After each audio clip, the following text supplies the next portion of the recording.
Hi, I'm Annie Botticelli, and welcome to my May 2019 horoscope report for you, where I will give you the need-to-knows for your sign, plus talk about the general transits that no doubt will be affecting you. I'll let you know the places where the stars are in beautiful harmony and the possibilities that are open from those connections, as well as the places where the stars are in conflict and the challenges that could come from those connections. And resources, ideas, tips on how to use that energy and understand the energy to create alchemy in your life and have the most graceful and productive month possible. Definitely go to my website, anniehelpsyou.com, where I have lots of resources for you on your journey, including a very extensive astrology blog. You can see my new moon and full moon blogs that can help you make the most of those portals of energy that open every couple of weeks. You can sign up for a live reading at my site, and you can also sign up for my astrology apprenticeship program if you resonate with how I teach astrology and you would love to learn. Check out my new book, Radical Prayer, Transform Your Life and the World in 28 Days, which is an Amazon bestseller. You can see that on Amazon or at radicalprayerbook.com.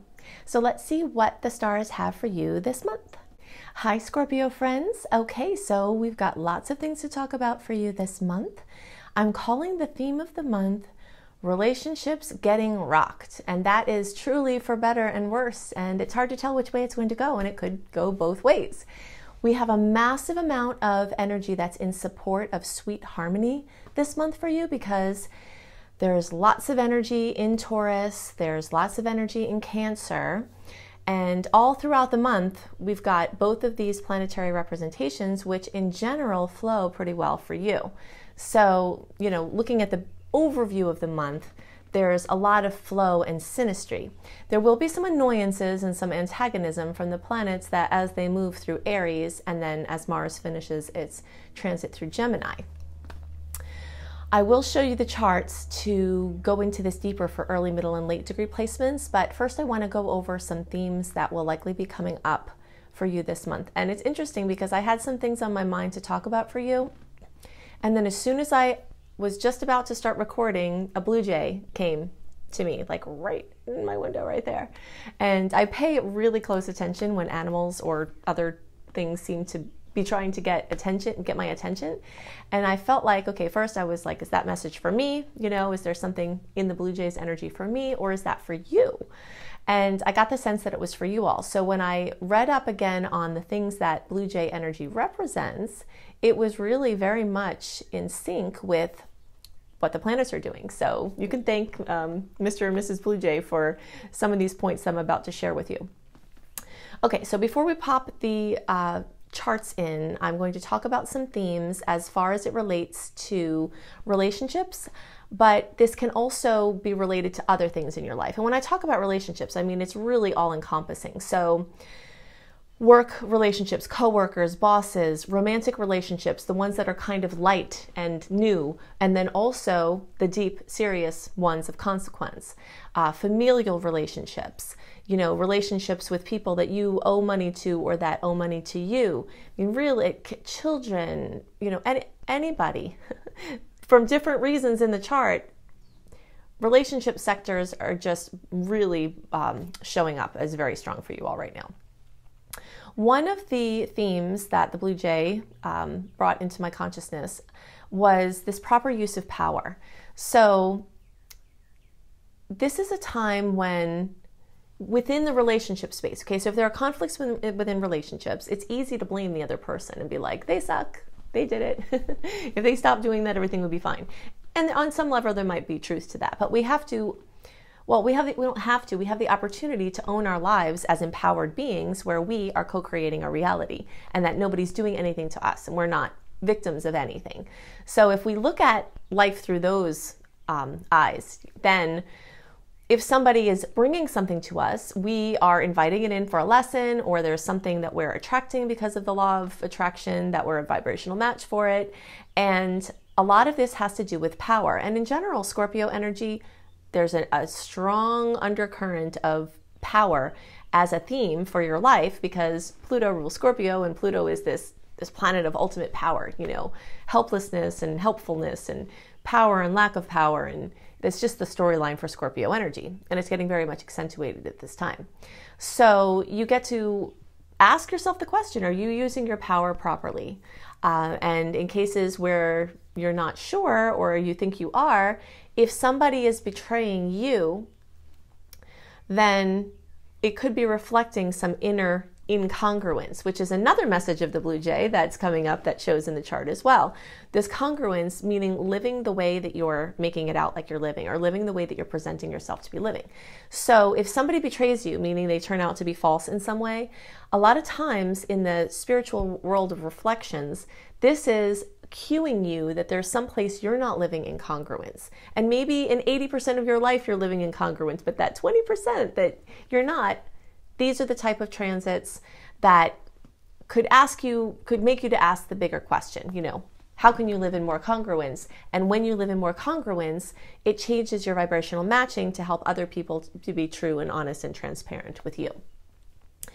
There's this energy of proper use of power where maybe there might be areas of your life that you could use your power better. And ultimately, the proper use of power comes from either living in fear or living in faith. So when you see people acting badly, usually it's out of fear. So all humans could be accused of having fear pretty much at some point.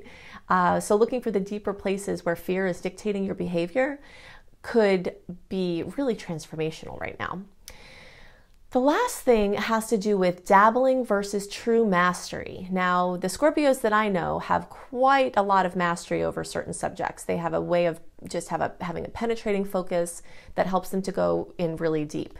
But if the thing that you're trying to bring out into the world is more of like a half-hearted attempt or a logical attempt, or not like your true heart's push, then that question, those kind of things might be getting brought up to be dealt with at this time.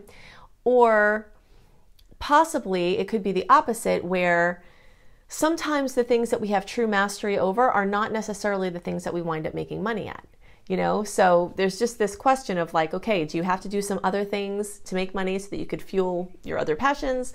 Or do you need to get better at certain things and then bring those out? And the answer is going to be different for each person, but those are the kind of things that are being brought up by the questions. And they could be very much reflected in relationships where, like, if clients aren't buying, if you're not establishing your business, then these type of questions could be at the root of how you can shift that. Okay, so I want to pop the charts in now and just show you these sectors that are getting highlighted and talk about some of these angles that are being made as the planetary transits move by. And I'll show you the awkward ones and I'll show you the sweet ones. Okay, so let's look at the charts now. Okay, so some of the things we'll be talking about will be true for early, middle, and late degree Scorpio, but just in case, let's get established where you are. Early Scorpio are basically our October born, sometimes depending on what year you were born, and that could also encompass the first couple of days of November. This changes in different years. That's why this is an estimate, but whatever the closest one to you is fine to use for these purposes. Okay, so October born for early Scorpio or 0 to 9 degrees, middle Scorpio November 1st through 10th or 10 to 19 degrees, and late Scorpio November 11th through the rest of the sign or 20 to 29 degrees. I often get the question, does this reading work if Scorpio is your rising sign or moon? And the answer is yes. The rising, moon, and sun viewpoints of looking at horoscopes are all different windows out of the same house that all have truth to them. So I always recommend watching for at least your rising and your sun sign. Okay, so the first thing that I want to point out is this, let's see. Early degree placements, we can see that the sun has already moved into the 7th house.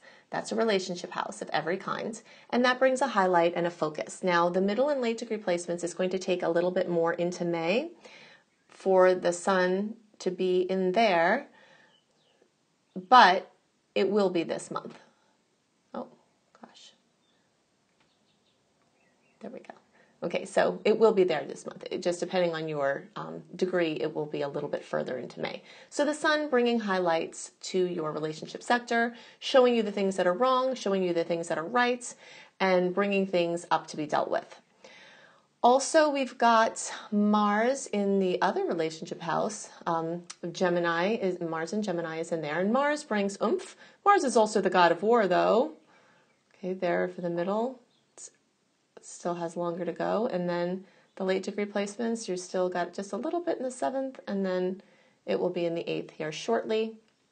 But the 7th and 8th houses are relationship houses. So anytime you have a transit through 7th or 8th, it carries some similar energies. These angles here for all early, middle, and late, as Mars goes through Gemini, is 5 signs away from Scorpio. That is a very awkward angle. And so that could create conflict, challenges, difficulties. It can also cause scatteredness and confusion because of Mars being in Gemini. So for the late degree placements, this is going to affect you more in May. You early and middle degree placements, you'll be having this awkwardness from Mars's transit in April. Okay, so it's going to happen for everyone. I do post these early, so I do want to mention that, awkwardness from Mars, again, with this using of power the proper way, people not using their power, you not using your power, conflicts, power struggles, that's going to be coming up in a strong way for all of you. But from the Mars perspective, that's going to be early and middle is more April, and then late degree placements, you'll see that get stronger in May. Okay, let's see. So when I talked about the coworkers can come in from multiple places in the chart, but the 6th house is a house of work, like where you go every day. And also 7th house, clients can be in there as well, but clients and coworkers can also come into the 7th house. Okay, so there's, relationships of any kind there. And so you can see for the middle degree placements, we also have a very full 6th house. And for the early degree placements, also a very full 6th house. Okay, so the other things that can be highlighted by the 6th house besides coworker things and work-related things are health issues, pets, things involving pets or animals, things involving your daily routine, optimizing your daily routine, having jostling to your daily routine, things like that. So pay attention to any symptoms, I always say, when that 6th house is highlighted. All right, so middle and late degree placements also have more energy in this 5th house as a short-term representation here. And the 5th house has to do with children, with yours and other people's, and also romantic relationships, dating, things like that. So we talked about that, as far as the relationship space, just a lot of energy there.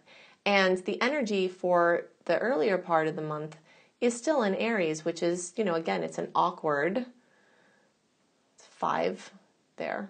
Okay, so Gemini is like 1, 2, 3, 4, 5 away. It's 5 degrees. 5 times 30 is 150-degree angle, which is the quincunx angle, which is really awkward. And then with these planets in Aries are 1, 2, 3, 4, 5. You see, 5 times 30, there's 30 degrees in each sign. Awkwardness here. So these two planetary placements are bringing awkwardness throughout the month. And that's for all of you. Early, middle, and late degree placements. At some point, y'all are getting affected by that. But the sweet part, and this is what I led with, saying that there's a massive amount of sweet energy. So even though from the chart that we're looking at right now, you can see all this energy in Aries, that's the earlier part in the month. But very soon into the month, this energy starts moving into Taurus. We're getting closer, like halfway, and then actually the second part is more so. So all of these will be in Taurus, and then, well, this will be there, and this will be there anyway, not this one. But that's very strong, that's Venus and Mercury. And then Mars will get to Cancer. Okay, so in the latter part of the month, when these planets all move into the earth and water, those will blend sweetly and give kisses to your placements, or to put it that way. So a lot of support from the planets after this awkwardness. The big thing that is bringing kind of a lot of challenges, and this is for everybody and every sign, but this is especially true for you early degree placements, with Uranus opposing your Scorpio placement. Good glory. If you are an October born Scorpio, or you're like early degrees 0 to 9 degrees, this whole year, your world is getting rocked. For better or worse. Sudden changes, crazy things going on.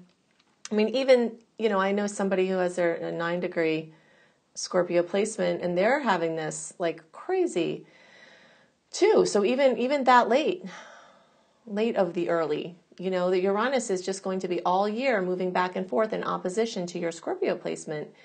Planet of surprises. You middle and late degree placements, in years to come, you will have this coming for you. Change of just radical ultimate proportions. Shocks, surprising, like jaw-dropping things. And some of it is just straight up not pleasant. But some of it is like revolutionary, amazing transformation. All the things that somebody's been working towards could in a sudden minute just manifest. So it's scary because it could be fast, but and it is change, and humans do want it as badly as they fear it. So you early degree placements, Uranus, if you're wondering what the heck is going on, Uranus is going on. Now everybody in the cosmos is being affected by Uranus moving into Taurus because it's like breaking groundbreaking, earth-shaking for everybody, sudden changes. I talked about, when I'm recording this in March, I called the theme of March sudden changes amidst a quiet rest, because those Pisces rest placements, but then Uranus moving into this Taurus energy, really shaking things up for people. And I've had reports of like crazy things going on, and not even just Scorpios. So this Uranus thing is like, whoop, really powerful, but especially early degree placements, life-changing.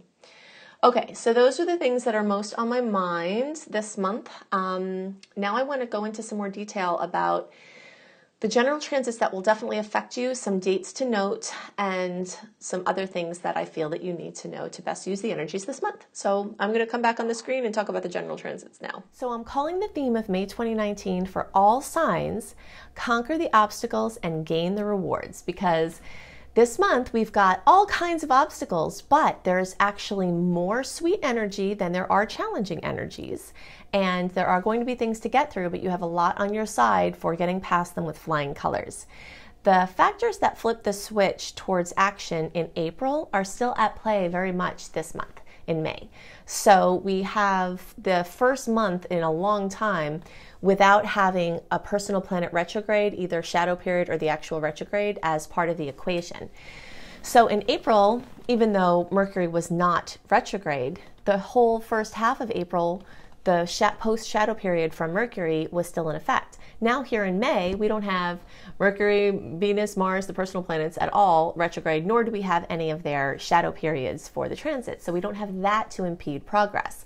At the same time, there are multiple placements in very grounded Taurus, and Jupiter is still retrograde, and Saturn is now going retrograde, and all of these factors can serve to balance ambitions, adding more of a streamlined approach. So you'll hear me talking about this theme for a while because there are multiple factors in the stars that are really telling us to get super efficient with our energy.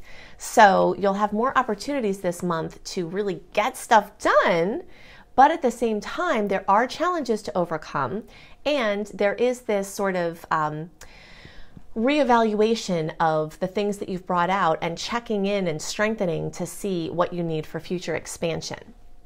There are many great aspects in Gemini or with Mercury, which rules Gemini this month. So that's going to bring lots of communication, lots of movement, lots of busyness, brilliant social opportunities. We'll have advancement of writing and other creative projects, anything having to do with travel, upgrading communication devices and modes of transportation. All of those things are in the Mercury Gemini domain. So expect a lot of focus in those areas of life. And there are a lot of beautiful aspects that can help boost those efforts. At the same time, there are also a number of clashes with the energy. I'd say more good effects than challenging ones, but we still have to look out for them, and you still will have to overcome them. So there could be some mini slowdowns or drama that come from those challenges. As with April, in May, there's also a hurriedness that goes along with a lot of these energies, and that is could lend itself to unnecessary injuries or accidents, or wasting time, or just not paying attention to things that can come from that distractedness. So definitely be extra aware and breathe and try to stay centered as you move your body and as you're communicating and as you're carrying through all of these things that want to come through this month. So Jupiter is still in retrograde, and this is one of the factors I referred to earlier. It's asking us to pull in a little bit and to carefully evaluate these next steps. So we want to conserve energy while making the most impact. And Jupiter was on an expansion spree for a while, and things are getting bigger and bigger and bigger and bigger. And then as it's been in retrograde, now it's a time to shore up the foundation for the future expansion. So the theme of creating systems that fix situations where you were spread too thin is going to continue this month. And also, as with April, the energy of fewer brilliantly placed efforts rather than a whole bunch of haphazard efforts, the best that you can. Now, it's not going to be super easy to do that in some ways because we do have a lot of energy in Aries. We do have a lot of energy in Gemini, besides that grounded Taurus, which is kind of the glue that helps it all hold together. But it will be busy, it will be scattered, and there will be a lot going on. In general, there are a ton of awesome transits this month. And like I said, more sweet days than challenging ones. But for the beginning of the month and the end of the month, especially, like everything away from just like the exact middle of the month, pretty much, every time there's a sweet aspect, there's a super challenging one. And a lot of times the same exact day. And it's just kind of crazy. So that means that there will be obstacles to get through to gain the rewards, which is why I call the theme of the month that, expect some challenges. It's not going to be like you just walk up to the gates of the place that you're trying to go and you just walk in, It always reminds me of Paperboy, that game Paperboy, when like the guy's just trying to deliver his newspapers and there's like crazy people and dogs and stuff just like trying to get in his way, right? That's what life feels like sometimes. But you can maneuver around it and get the papers delivered this month for sure. But it's going to take work to get to your goals and consistency. So there's a beautiful flow of sweet transits between May 11th and May 18th. There are some challenging ones around the 11th and there are some challenging ones around the 18th. But all the time in between, they are like right in the mid-month, is just sweet aspects, so many sweet aspects every day. So if you have to do something important and you need to have oomph without antagonism, your best time of the month to launch and try to push things through is the middle of the month, because that will be where you don't have this contradictory force at every moment like there is for the rest of the month. Okay, so if you want more details about what aspects are happening on what days and what can go along with that, definitely sign up for my free email newsletter, AnnieHelpsYou.com. And when you sign up for my free email newsletter, you also get, as a wonderful free gift, my entire 28-day virtual coaching package for free. So that will keep you on the list where you'll get these monthly write-ups a month ahead, where I give you the details and the overview of the month so you can see the days that have challenges and what you're working with there and the ones that are sweets if you're trying to plan ahead of time, as many people are. I'm going to hit just a couple of highlights, and then you can see the rest of the details at AnnieHelpsYou.com when you sign up for my free newsletter. Okay, so in the beginning of the month, the first couple of days, we've got sweet aspects and challenging ones just right next to each other. We've got the new moon on May 4th. That's the new moon in Taurus, so definitely make your new moon wishes, and you can see my blog about that for more details. If you just search for Making Powerful New Moon in Taurus Wishes, Annie, you will find it. But this has a beautiful aspect with Neptune on that day, so I expect some sweetness there sandwiched in between some of the challenges. Look out for overexertion and overcommitment in those days, like right there at the end of the week. Definitely take full advantage of those days between May 11th and May 18th for anything important, big steps, commitments, signing paperwork, launching things. They're just like so many beautiful things. I also love travel at that time. And really this whole month is amazing for travel. You just have to be really careful as you're doing it, and aware. Careful and awareful is what I say. Okay, let's see. There was one other thing I wanted to point out here. The full moon on May 18th. The full moon is at 27 degrees of Scorpio, and that also has a conjunction with Venus and Uranus. So this is really important. So let's just take this piece by piece. We've had multiple months in a row where we've had full moons that are centered around relationships, okay? Because we had 2 Libra full moons in a row, and now we have a Scorpio full moon. And the Libra and Scorpio are these relationship houses. So there may be some major drama at this time, or there could be wonderful breakthroughs within relationships or of any kind, or things coming to be revealed that were hidden before, or just sweet moments, a culmination of something sweet within a relationship of any kind. So fullness, drama, completion, breakthroughs, things like that in the areas of Scorpio. But the wild card here is this energy of Venus in Venus and Uranus, because whenever Uranus is involved, it's like things out of the blue, surprises, jostling, and it could be better for better or worse, So Venus rules love and money and self-esteem. So Uranus coming in here often can mean like conflict or fight or something surprise within a relationship that is a challenge. But sometimes it's like a marriage, proposal or something that comes out of the blue, and that's a culmination of this, relationship energy. So it could really be something sweet like that, but we just never know when Uranus is involved. So expect intensity. I always, we all have to live our lives and we have to work and do what we have to do, but if you can leave the full moon a little bit open so that if some challenges come up and you can be present for them, then you might be grateful for that. So, so try to be well rested. That's the other thing that I recommend when Uranus is involved, because if something comes out of the blue and you have to deal with it, at least if you're well rested and calm going into it, it will be easier for you to handle it in the most graceful way. In general, since the energy of Venus and Uranus are both in Taurus, this is, earth energy. This is like ground-breaking, ground-shaking energy. And sometimes it can be quite literally. Uranus in Taurus has already been very much associated with the waking up of the volcanoes over the last year. And, the other earth changes that come from that and earth effects that come from that, wild weather and things like that, that are related to the earth and the atmosphere. So, just kind of be aware at those times that there's more energy and more power, and just follow your intuition as far as where you're supposed to be and what you're supposed to be doing. Okay.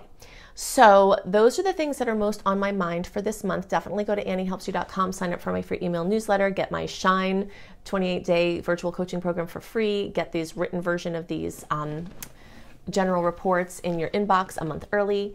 You can sign up for a live reading there. You can see more about my vocational courses that I have, including my astrology apprenticeship program, where I can teach you how to use astrology for your personal or professional purposes.